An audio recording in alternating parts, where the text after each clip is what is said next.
Welcome to For Speedy Paws. It's the time of year again when we are constantly putting on and taking off gloves to get our phone, treats, keys or leash out of our pockets. And it's easy to get a glove out. Fortunately, we often have our four-legged treasure hunter with us. In this video, I'm going to show you how to teach your dog to look for your lost items. So if you are interested, please subscribe and continue watching. Let's start with using a favorite toy, a ball or a ring. Fetching is one great way to get started. The dog understands that he has to run for an object and bring it back. If he didn't see exactly where the toy has landed, he would look for it using his sense of smell. Use the same toy and instead of throwing it, just drop it next to your leg and keep walking. It is important that the dog sees this.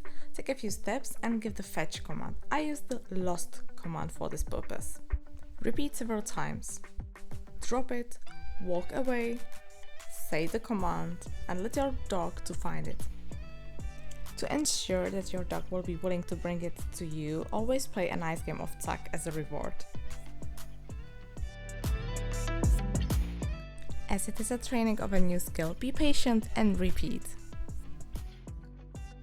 Gradually increase the difficulty. Remember to make only one criterion difficult at a time. Either throw the toy in easy terrain when the dog is not looking at you, or throw it in more difficult terrain while the dog is looking at you. By the way, I don't recommend starting on the street or a completely smooth surface. It can make it harder for the dog to understand that the toy is missing if he knows you can see it. If your dog struggles to find the toy, you can try throwing the toy forward so that the dog sees it while using the lost command, or place the toy on an elevated spot and have the dog come out for it under the lost command. Sooner or later the dog will understand lost means go and bring me the toy that is out there somewhere. And that is exactly the right time when to introduce gloves. I recommend using one soft but old glove that you don't mind getting all slobbery. The principle is the same. Drop it, walk away and give the command lost. The dog should look for the glove and fetch it. The first time he may not be completely sure that the object he has found is actually the one he is supposed to be looking for, so be sure to encourage him and then reward him a lot. In this case, I don't pull on the glove, but I use very good treats. At this point, the dog still searches a lot with his eyes, and he can also smell himself from the glove, for example, if we have stroked him with the glove. But that's okay, either way it served its purpose. The dog found our glove. However, it can be very useful if the dog can also look for objects with our scent that do not carry his scent at all, like keys. For starters, I recommend training with an empty keyring. Use a keychain with a long strap. This color story is almost invisible for the dog, so it will show you if the dog is able to locate objects by your scent. The principle remains the same. Drop it, walk away, use the command.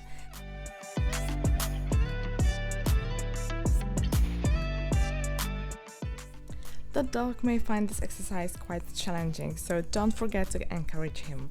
Once he stands near the keyring or shows interest in it, praise him a lot and show how happy you are he did a great job. Fetching is just the icing on the cake. The dog deserves a big reward.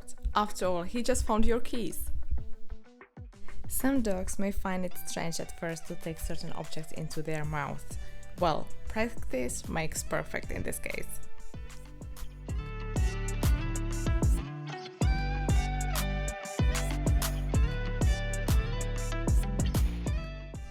This exercise is not easy, so do not think your dog would be able to learn it reliably in one day. Many repetitions in different difficulties are needed, and dogs usually do not enjoy repetition. The lost command is a useful command for every day, but it doesn't mean that the dog shouldn't enjoy it too. For a dog, it should be a game, even if you have just lost your wallet or car keys. If your dog shows signs of fatigue or boredom, such as lying down on command, rolling on the floor, or sniffing, it is more than time to stop training. Usually, as with any training, it is better to end on a high note. So, if your dog is already showing signs of fatigue or boredom, you've probably overdone it. It is good to notice the signals and estimate how much the dog can handle. New things are usually more challenging for a dog than repeating something he already knows well. And with practical everyday commands like this lost command, it is definitely not a good idea to overdo the beginning.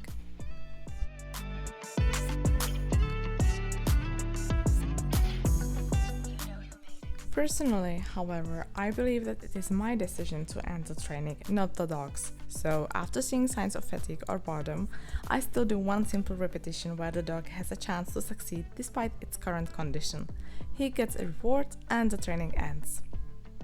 Lost is a universal command which means find anything with my scent on the ground and bring it. But you can also teach your dog the names of things and teach him to actually fetch that particular lost thing. For example, with the command keys, he will be sent to look for keys. So this was our video about the lost command. If you find it useful, please support us by subscribing to our channel, and I'm seeing you in another video. Till then, have fun!